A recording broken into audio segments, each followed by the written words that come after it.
شغلنا اليوم تركيب جرمية فخار إيطالي لون عودي على مدخل ارتفاعه 1.25 متر، وطول 3.5 متر، و3 متر، والطرف اللي بعده 3 متر.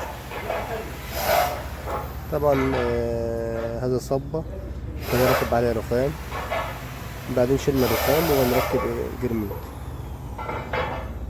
طبعا أول حاجة نزلنا مبصر وثبتناه بسياخ في الخرسانة، وبدأنا في تركيب التيوبات 30-20.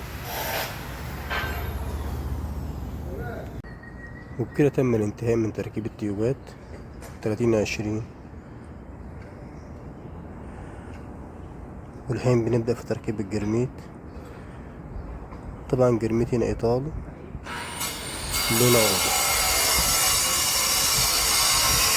وبكده تم الانتهاء من تركيب الجرميت، واقف على تركيب الزوايا.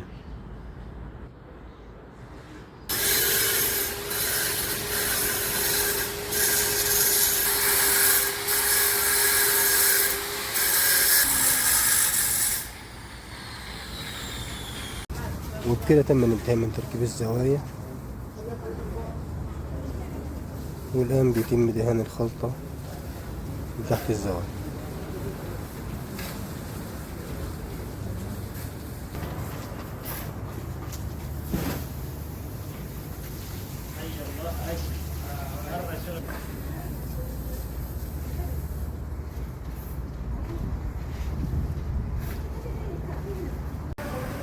وبكده تم الانتهاء من دهان الخلطة تحت الزوايا وتغسيل العمل.